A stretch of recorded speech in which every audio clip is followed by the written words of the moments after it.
And this is Politics by Jay. When the news goes quiet, that's when you should begin to pay attention. If you think nothing's happening right now, you're already missing it. And that's the point, because the most important story right now is the one you're not being told. Welcome to the show. You're not being informed right now, you're being directed. And what I mean by that is, for example, there's articles of impeachment. Have you heard of this? There's articles of impeachment that have been filed by a Democratic congressman. I think, and you'll love this, guys, I think it's the only Iranian American member of Congress. And I don't have his name, and pardon me for that, but I believe that's what it is. And he's filed articles of impeachment against Donald Trump. And I mean, he's entitled to do that. And that's a story that you're not hearing about. You have to ask yourself why you're not hearing about that. Melania Trump has come out and she has said she knows nothing.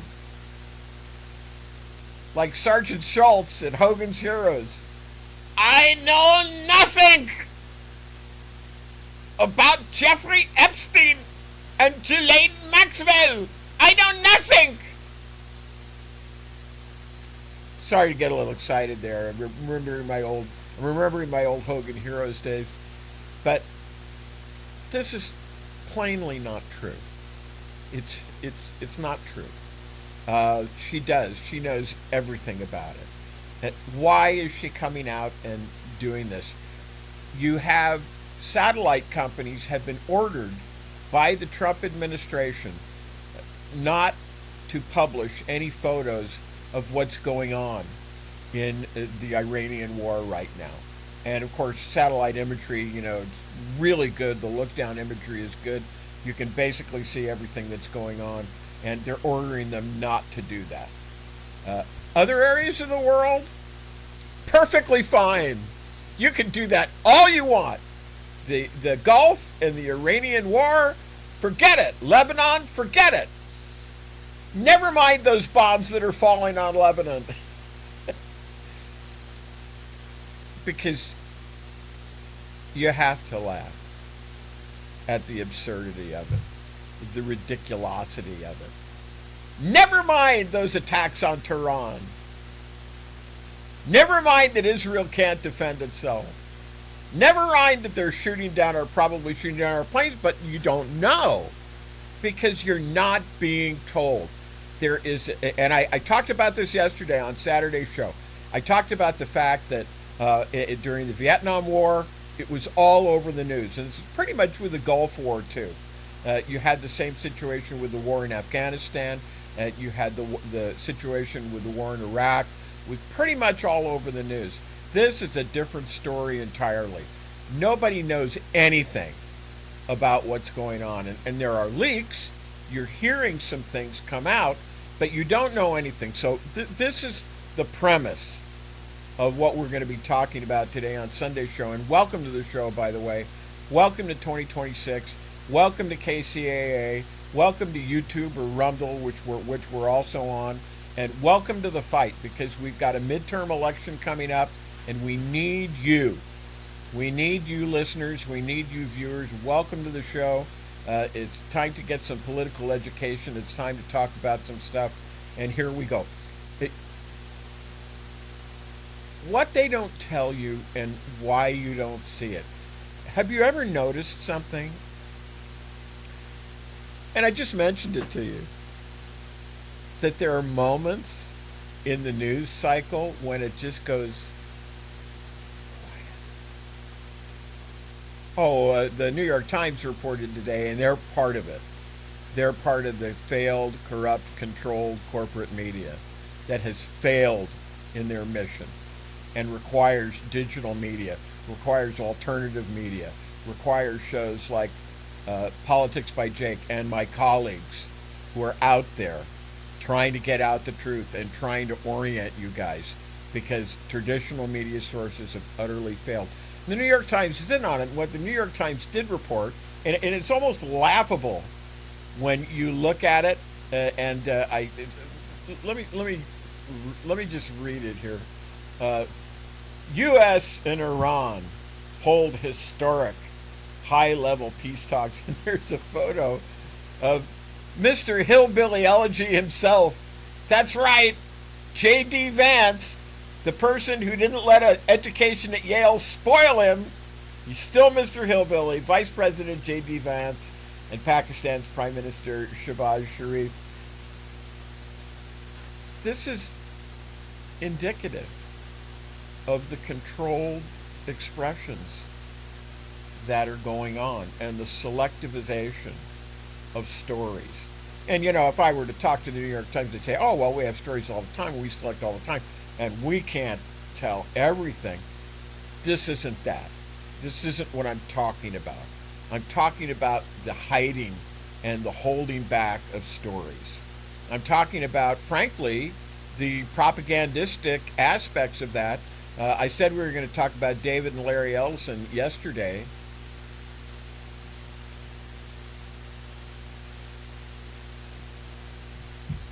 So look at what's happening in the media right now. You've got Larry Ellison, the founder of Oracle Corporation, one of the richest men on the planet.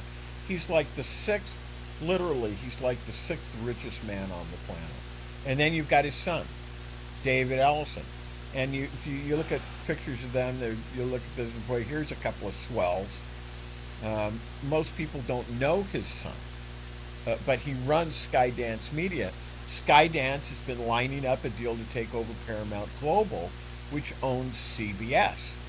Now, stop right there. This is not just a business story. That's control. And this, we talked about this, those of you who listen to Saturday's show. If you didn't, go back and listen to the part of it that talks about that. We talked about how it's nothing for billionaires to go ahead and drop a few, not merely a few million, but a few tens of million, maybe even 100 million on a media outlet. And I examined, well, Fox News is like that. Fox News is yesterday's bananas as far as that's concerned. But I'm talking about outliers that were outliers, like Newsmax, for example, which is family owned, and One American News Network, which is actually a public, but 51% belongs to a family. In order to get what? Because they feel they've treated, it's like Donald Trump. Donald Trump talks, and what is one of the things that Donald Trump always said? I've been treated so unfairly. It's so unfair. And I suspect that his billionaire buddy wannabes, because he has an inferiority complex. We'll talk about that, and we have talked about that, but I don't want to get sidetracked. He has an inferiority complex, but it's so unfair. Everything's so unfair. Talk about being born with a silver spoon in your mouth. I don't know. But all of these other media moguls, you'll pardon me, but they're oligarchs. And I wouldn't even call them the money power. I would just call them oligarchs. I would make a distinction between the money power and oligarchy. But the oligarchs certainly have money. They want to control the news just like they want to control everything else, because they think it's too bad that the hoi polloi, like you and me, don't see them the way they feel they should be seen. Great leading captains of industry, so on and so forth. So, in other words, this is not just, when we talk about this is not just a business story, because CBS has been purchased by the Ellisons, by Skydance, which is David and Larry Ellison. That's control of a major broadcast network. That's Walter Cronkite, that's Dan Rather, that's Andy Rooney, that's control, news distribution, narrative, moving through a private deal. Okay, do you get that? And here's the part that almost nobody explains. Deals like that don't just happen because two companies agree. They happen because they're allowed to happen. They go through regulators, and who's the regulator? The regulator du jour is the Federal Communications Commission. And guess who the current chairman of the Federal Communications Commission is, kiddies? That's right. It's Brandon Carr. Jake, who's Brandon Carr? I have no idea who that is. All right, all right. Carr's a toady of Trump. Carr has been very publicly aligned with Trump world positions. He's strong on deregulation. Um, he's strong on limiting what he sees as media bias. I just mentioned this to you. He's very willing to use the FCC's leverage when it suits that framework. So when you look at a major media asset, it potentially changing hands, you're not just looking at a media transaction. You're looking at a three-layer system. Three, count them, three. Capital, media, regulation. Money initiates the move. Media is the asset. Regulation determines whether the move clears. And if those three layers line up, the deal goes through. And if they don't, it doesn't. That's the structure. But what do you hear in the headlines? Possible merger, entertainment deal, industry consolidation. You're hearing fragments. You're not hearing structure. And when you don't see the structure, you miss what's actually happening, which is that control over information distribution. Who speaks? What did I start the show on? I've talked about how the corrupt corporate media has failed because they're not telling what's going on. Who speaks? This is the control over information distribution. Who speaks? Who's amplified? What gets framed? What gets buried? And that can shift without a single vote being cast. And that's not a conspiracy. That's how the system is built. Okay, and I think at this point, I hadn't intended to go off on this, but I didn't get this story to you on Saturday's show, and I wanted to. So here it is on Sunday's show, and I promised you that I would do more on it, and I have. I basically opened the show with it, and we'll go on with the show after a few words from Twain Consulting, and this is Politics by Jake. And now here's a word from one of our sponsors, Twain Consulting. Hi, this is Jake with Twain Consulting. Let's be blunt, shall we? America is litigious. It's unstable, and it's financially weaponized. If your name is on everything you own, you're a sitting duck. At Twain Consulting, we help you vanish legally, ethically, and permanently. From land trusts to layered LLCs, we teach you how to restructure your assets so the predators can't see them and can't touch them. This isn't a loophole. It's a strategy that the wealthy have used for decades. Isn't it time you got the same protection? Call Twain Consulting at 805-380-5699 or visit us online. Protect what's yours before someone else claims it. And now let's get back to Jake and Politics by Jake.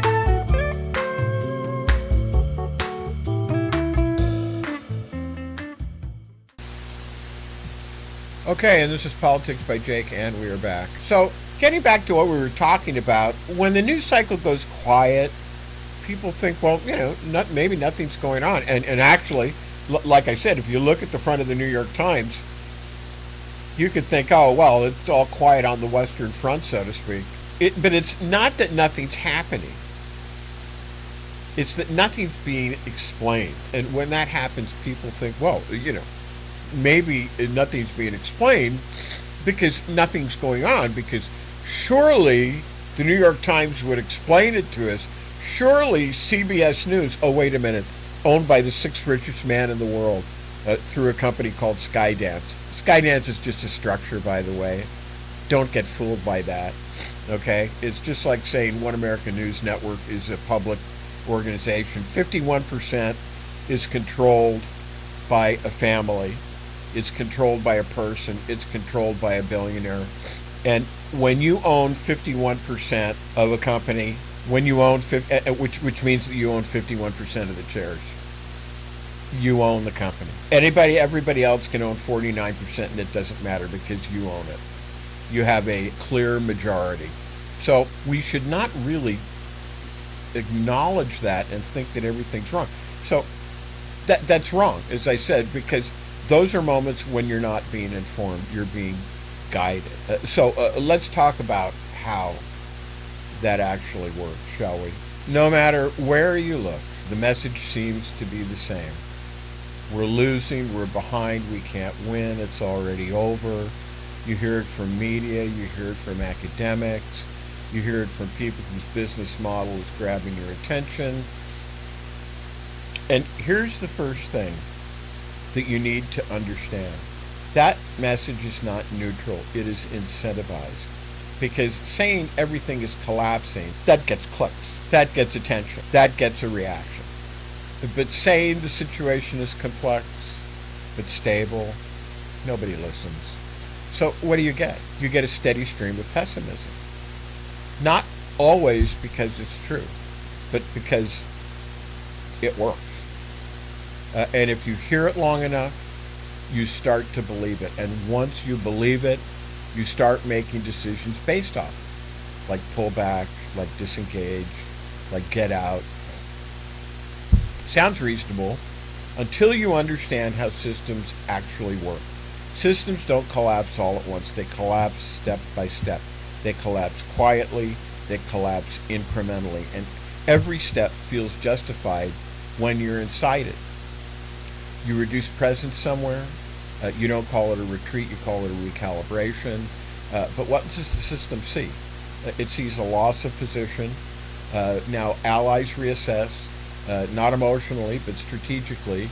They begin to distance. Now you have fragmentation. Now you have instability. And instability doesn't stay contained. It spreads. That's how systems break.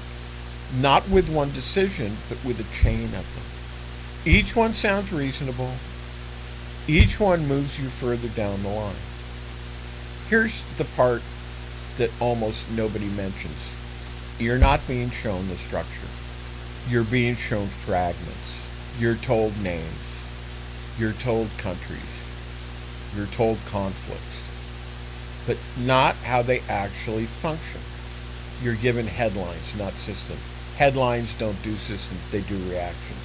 So what happens when that happens? You get fragments without a pattern.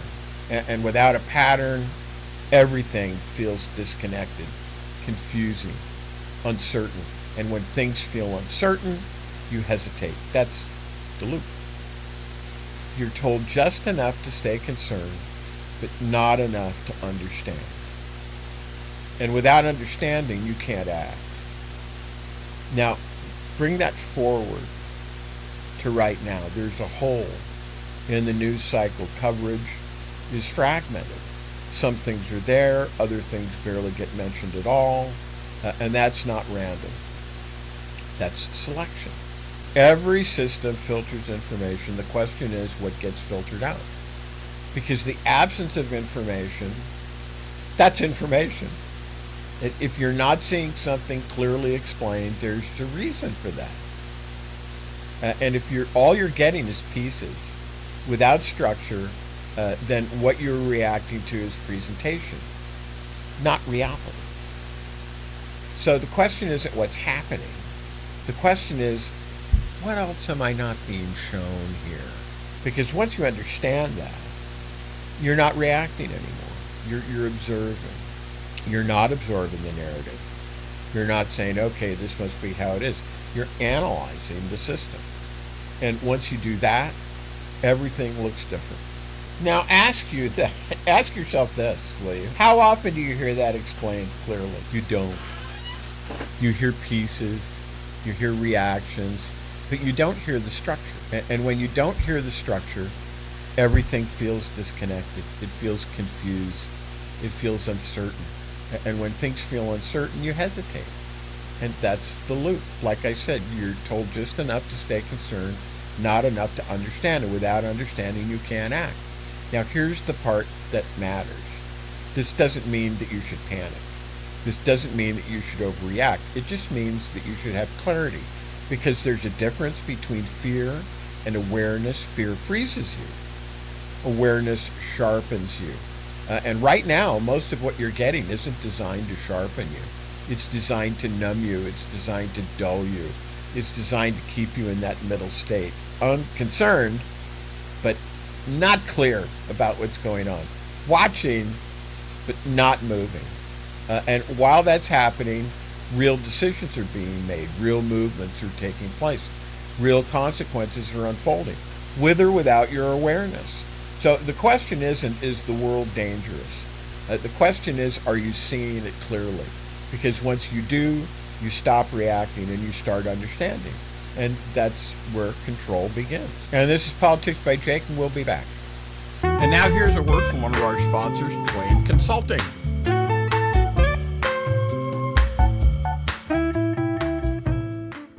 Hi, this is Jake with Twain Consulting. Imagine, if you will, having the power to disappear from the prying eyes of creditors, identity thieves, nosy strangers, all while protecting what you've worked so hard to build. That's what virtual invisibility offers. It's not magic. It's smart legal and business strategy to shield your assets and privacy so you can live free, confident, and in control. Most people think that asset protection is only for the ultra-wealthy, but it's for anyone who wants peace of mind and financial security, including you. Don't wait until it's too late. Take control now. Call me at 213-465-0639 or go to facebook.com/Twain Consulting to learn how virtual invisibility can protect you and your family, because when you're invisible to risk, you're unstoppable. And now let's get back to Jake and Politics by Jake.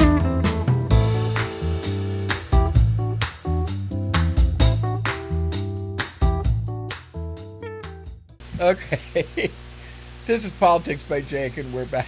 Now, I've talked about what I'm going to talk about. I talked about last week, and I think I talked about it in a few clips. And what we always try to do on the show is we always try to expand on what the clips say, because, 30 seconds to 60 seconds, you don't have a lot of time to expand. You just can get the bare bones, you try to do what you can. So, you're hearing this line, that Europe neglected its defense, and so we should withdraw from NATO. Trump says NATO is a dead letter. The decision to withdraw from NATO is past the point of reconsideration. And it's interesting because Marco Rubio, who is in the cabinet and is one of the secretaries, he sponsored a law with, I think it was Ro Khanna, but feel free to check and see if I'm right or not on that. But they co-sponsored that, saying that you couldn't withdraw from NATO without congressional approval. So you have this fevered mindset of Donald Trump, who doesn't know government. And as I've said many times before, he's not fit. He's not fit to be in a situation where he's the city dog catcher. He just doesn't. Of all the things that you would come back and you would say, oh, Jake, this is an ad hominem attack and it's a logical fallacy. Ad hominem is Latin. It means against the man. It's a logical fallacy because, just for example, someone's feet smells doesn't mean that they're good in government. Or just because their left eyeball droops doesn't mean that they can't hit a baseball. You see what I mean? It's a logical fallacy. It's the old Latin, what is it, propter hoc, ergo hoc, which means because of this, therefore this. That doesn't follow. That's a logical fallacy. There's a bunch of them. And that's one of them. So I talk ad hominem towards him all the time because he's got frontotemporal dementia. It's evident that he's got other things that are wrong with him. He's nearly 80 years old. In fact, I think as of this show, he's hit 80. Frontotemporal lobe dementia, your brain actually shrinks. Dementia, your brain shrinks. It shrinks in the brain pan. It's a deteriorating disease. It's a geriatric disease.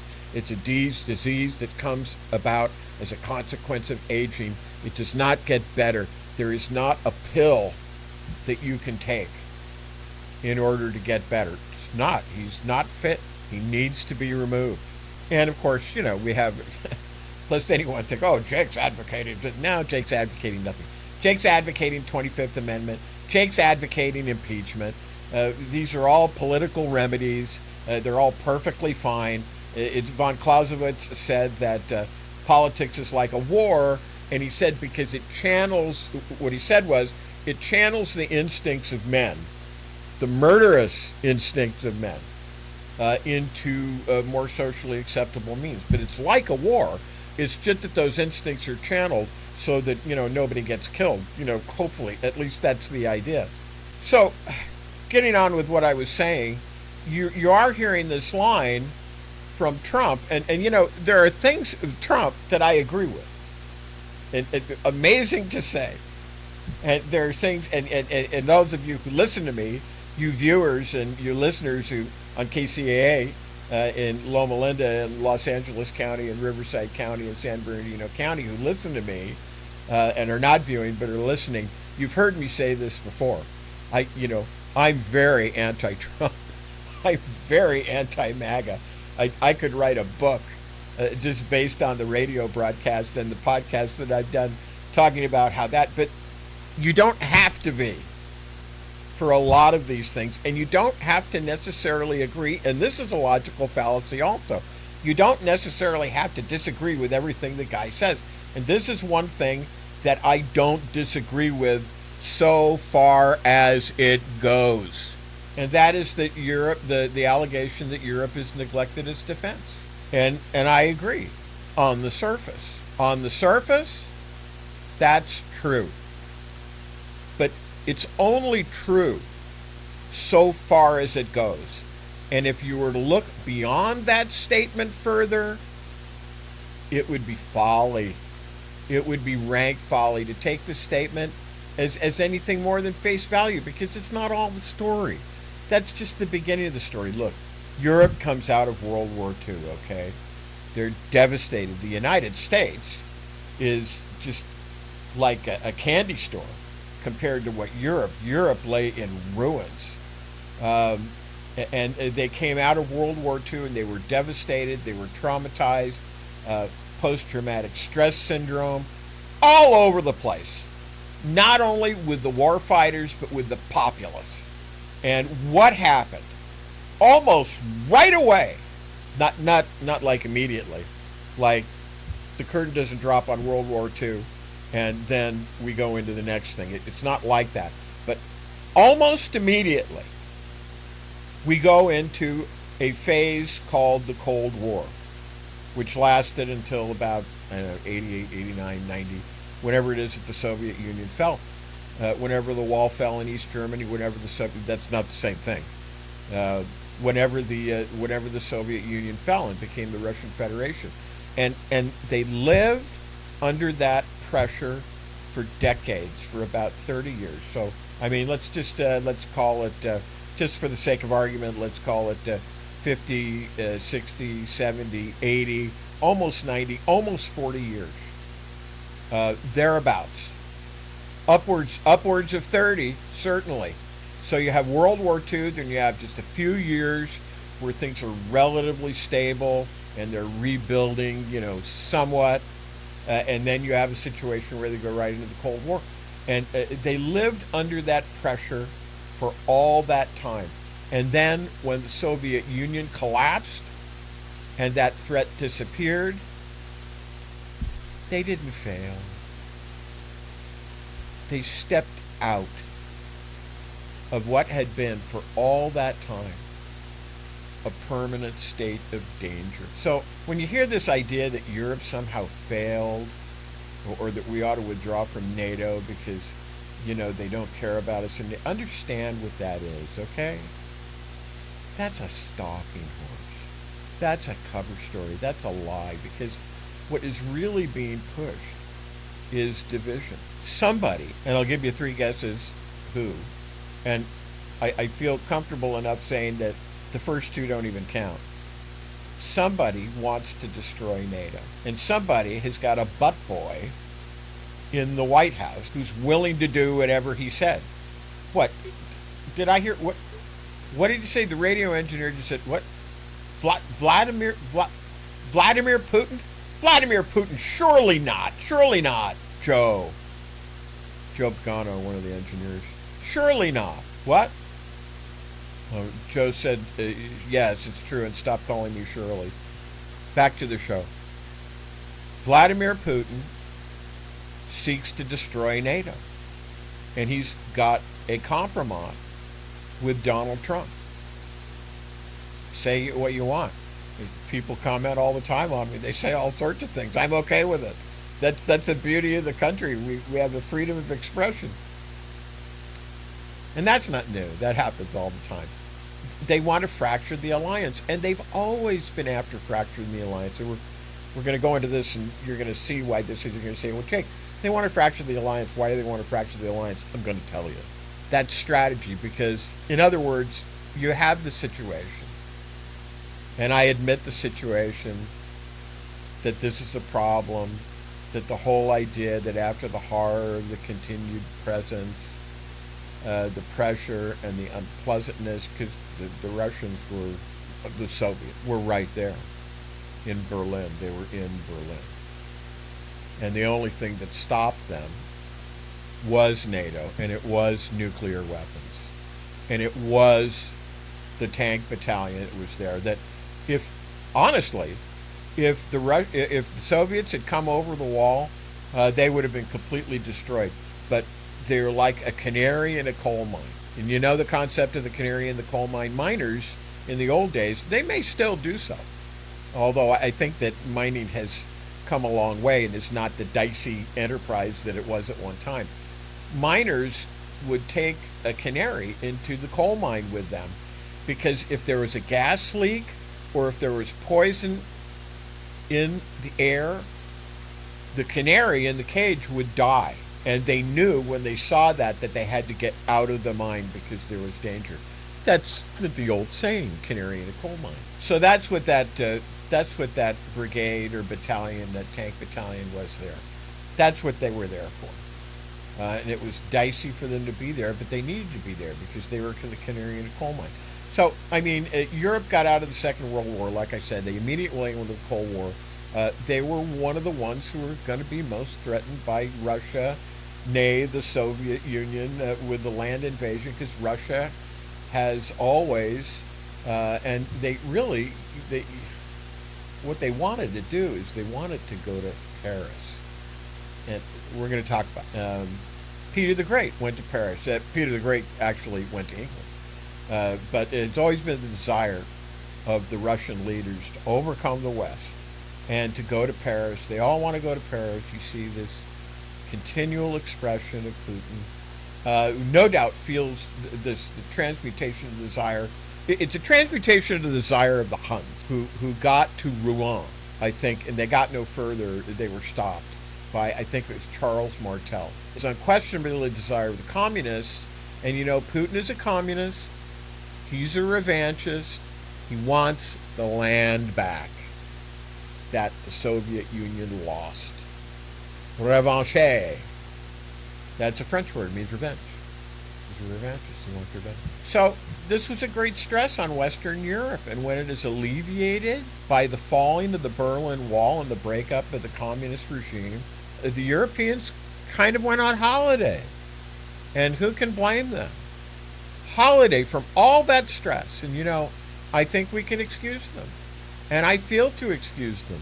And I want to excuse them. But this is all water under the bridge. The problem is not so much that they've gone on vacation to speak of, that they've neglected their defense and not done enough for defense. That's a stalking horse. And that's not the idea that, what it is, it's behind the breakup of NATO.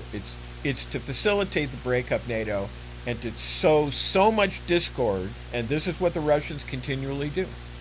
And you can say, oh, they don't do this. No, they do it. They totally do it. Because they want to break up the alliance. Now, politically, you have to understand, and I know a lot of people don't understand, and a lot of people don't want to understand, because who wants to understand this? This is grievous. This is full of, what is it Shakespeare has the king say? Oh, my soul is full of discord and dismay. That's what all this is. This is discord, and this is dismay. So, politically, you have to understand. I know a lot of people don't understand. A lot of people don't want to understand. And who wants to understand this? But the problem is it's forced on us. It's attendant upon us. It's incumbent upon us to look at these things and to not avert our eyes and not go look at baseball scores or watch our favorite sitcom, because there's no accounting for some people. But you have to account for some people. And some people want power. Putin wants power. He's a dictator. I mean, he wants power.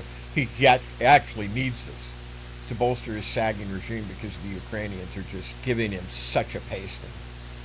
And it's like sending Russian soldiers, and they know this, to Ukraine. It's like a death factory. It's just because they're going to get killed. It's like the old story of the tortoise and the scorpion. The scorpion gets on the tortoise's back by stratagem and demands that he take him across the river. You know? Have you heard this? This is how this goes. And the tortoise says, "Get off of my back, because you're a scorpion and you will sting me and we will die." And the scorpion says, "Surely you will not die. Why would I sting you in the middle of the river? Because then you would die and then I would die. And that doesn't make any sense, does it?" And the tortoise thinks for a minute and says, "Okay, you got a point. Here we go, and don't try any funny stuff." So sure enough, the tortoise is persuaded, and sure enough, in the middle of the river, the scorpion stings him. Have you heard of this? This is a real story. The tortoise calls out, cries out in its death agony as it begins to sink, and he says, "Why? Why? Why would you do such a thing? Because now surely you too will die." Calm your concern. I will explain it to you that this would happen, because you see, it is my nature. So it is with this situation that you have so many evidences, because you say, surely the Soviets aren't like, surely the Russians, no, they're really like this. Now I'm gonna give you some quotes when we get further on that they're like this. I've talked about it in the clips. I wouldn't say I don't have the time to go through a cure, because it's just a clip. I don't have the time to go through it on the show. But there are manifest evidences. I'll give you a couple of things, just so I'll point you in the right direction to give you an idea that this is the desire, and has been the desire historically. And the Europeans know this. They know it very well. The West, the United States, separated by the pond, the Atlantic Ocean, they do not necessarily know and understand this. They do not necessarily, absolutely, positively, they don't understand this. They do not know the history. But I know the history. And I'm telling you that so you can be better informed. So at this point, wow, this has gone long.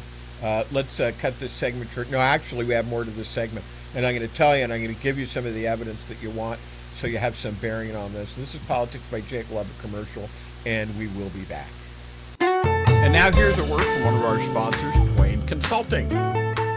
Hi, this is Jake with Twain Consulting. Let's be blunt, shall we? America is litigious. It's unstable, and it's financially weaponized. If your name is on everything you own, you're a sitting duck. At Twain Consulting, we help you vanish legally, ethically, and permanently. From land trusts to layered LLCs, we teach you how to restructure your assets so the predators can't see them and can't touch them. This isn't a loophole. It's a strategy that the wealthy have used for decades. Isn't it time you got the same protection? Call Twain Consulting at 805-380-5699 or visit us online. Protect what's yours before someone else claims it. And now let's get back to Jake and Politics by Jake.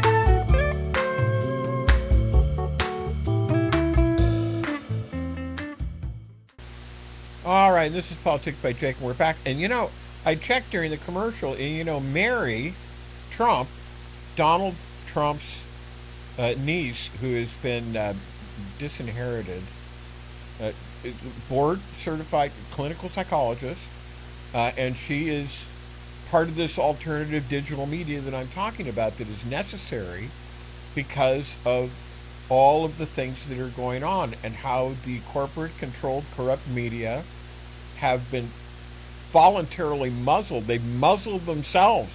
The administration would muzzle them anyway, but they've muzzled themselves They have throttled themselves back, and they aren't reporting things. And Mary talks about that, and she does a segment.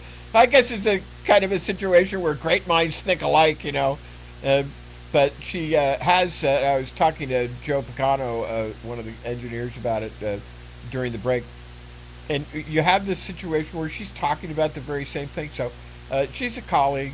I feel free to take a look at what's going on with her, because this is happening.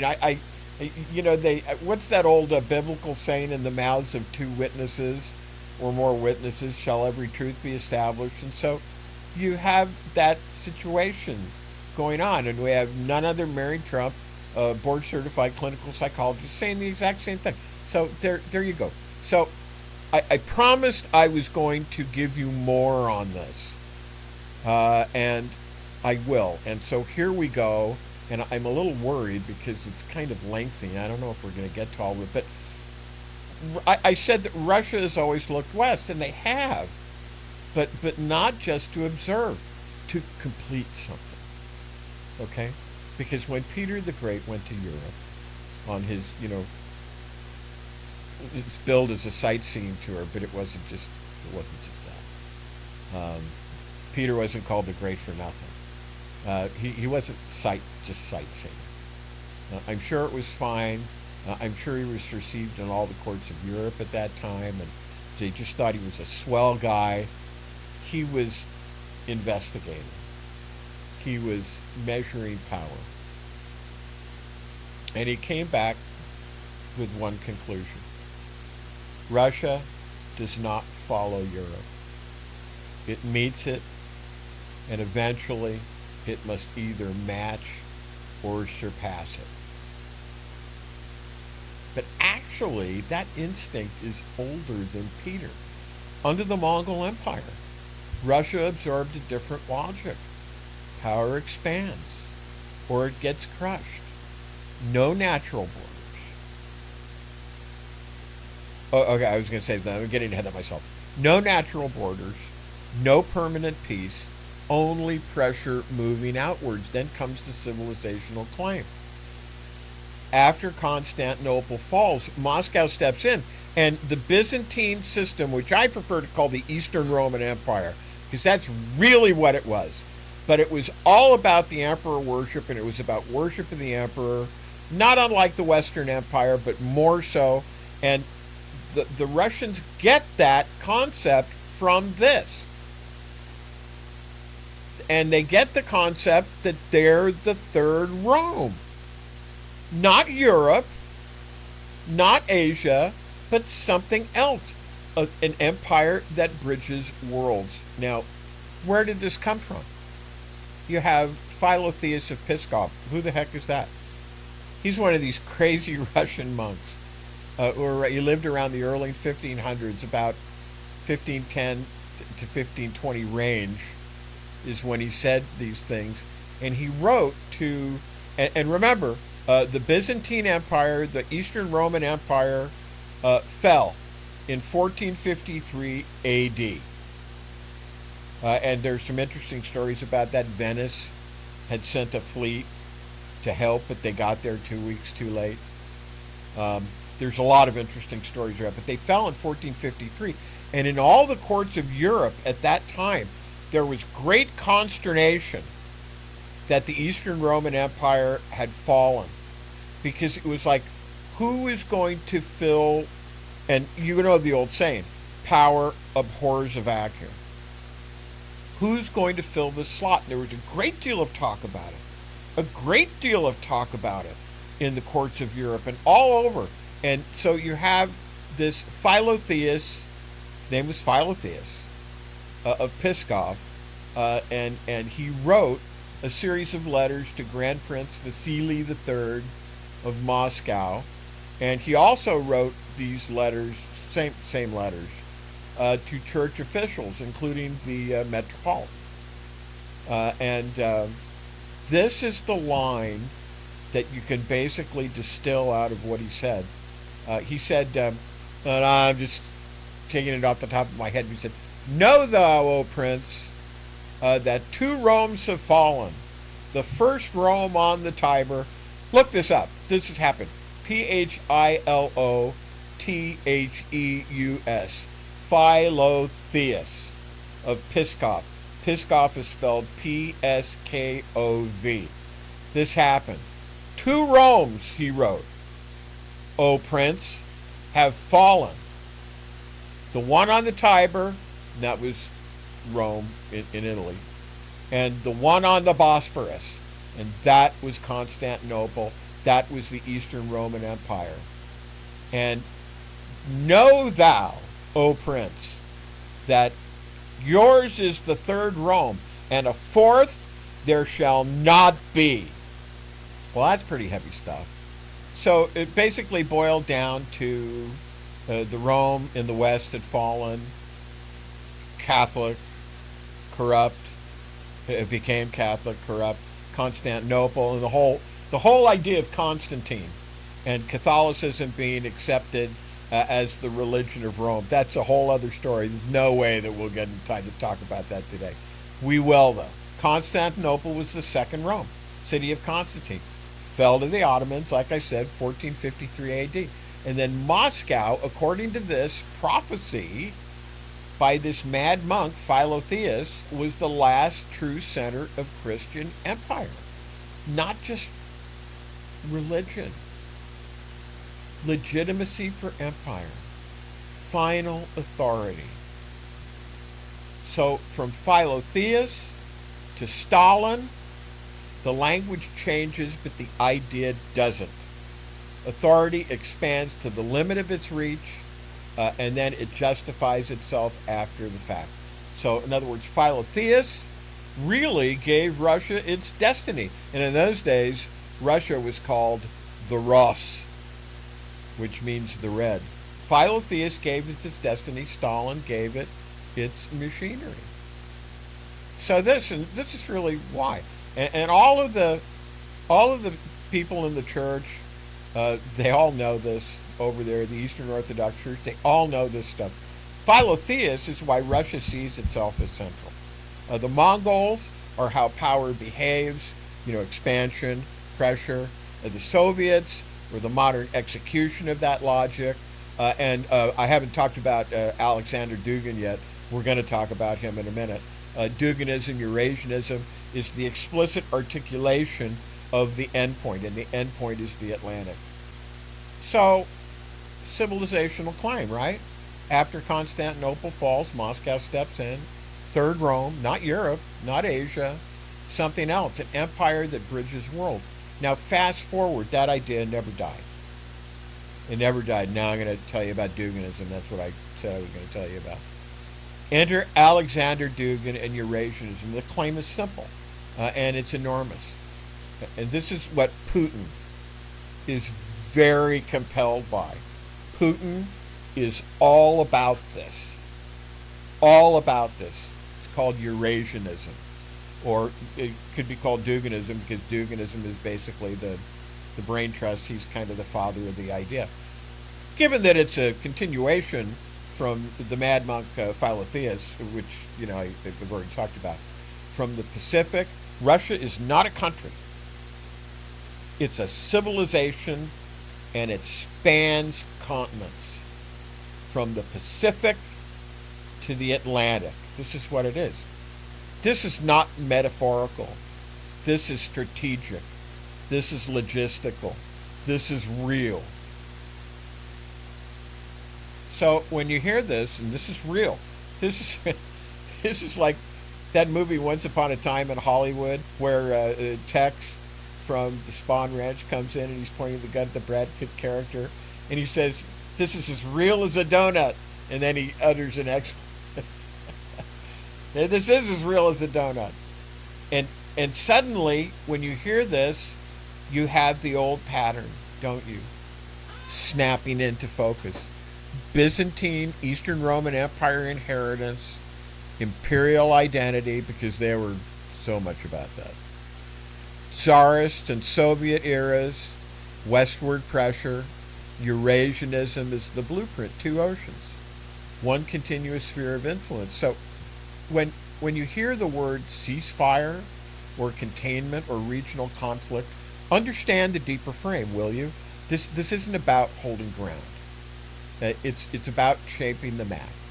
That's why I say he's a revanchist. Putin's a revanchist. He wants the land back from the Pacific to the Atlantic. Eurasianism doesn't see borders; it sees endpoints, and the endpoint is the Atlantic.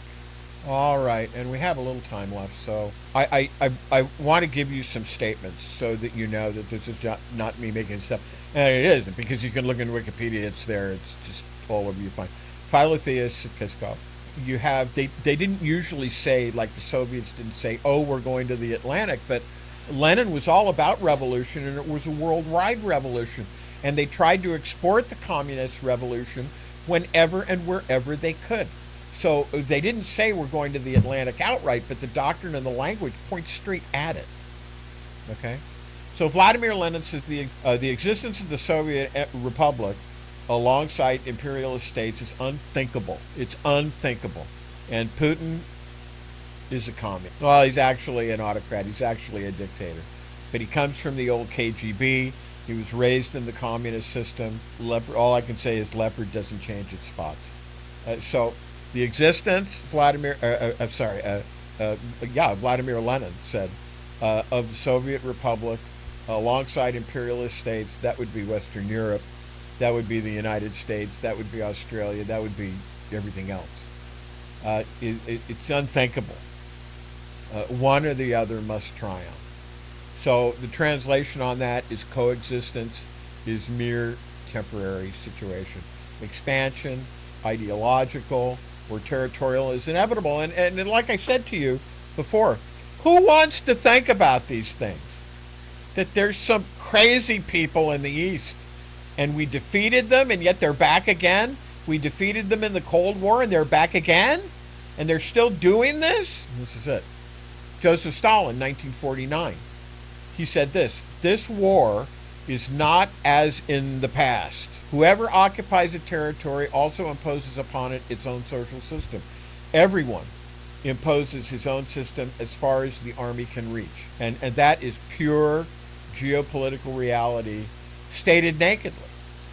And then you have Leonid Brezhnev. And this is the Brezhnev doctrine of 1968, which if you were around back then, you know. The USSR has the right to intervene, that's the Union of Soviet Socialist Republics, has the right to intervene wherever socialism is threatened. And the translation is this: no fixed borders. If you've got an imperialist state, that is a de facto, if not a de jure means according to the law, legal. De facto means just about the facts, factually speaking. That's a de jure, according to the Brezhnev doctrine, reason to overthrow that state. The USSR has the right to intervene. That's what's being said. Wherever socialism is threatened. No fixed borders. Influence expands wherever control can be asserted. Mikhail Gorbachev. Gorbachev breaks the pattern. But in doing so, he actually confirms it. He says freedom of choice is a universal principle. There should be no exceptions. So, in other words, he's rejecting decades of enforced expansion, which tells you that expansion was the baseline. That's what it was. So it validates the prior statements. They didn't say Atlantic. Okay? They said systems expand. They said armies define reality. Intervention is justified. That is Atlantic logic. It's just spoken in the Soviet language. And that's it for Sunday's show. This is Politics by Jake. We'll see you next week. Bye-bye now.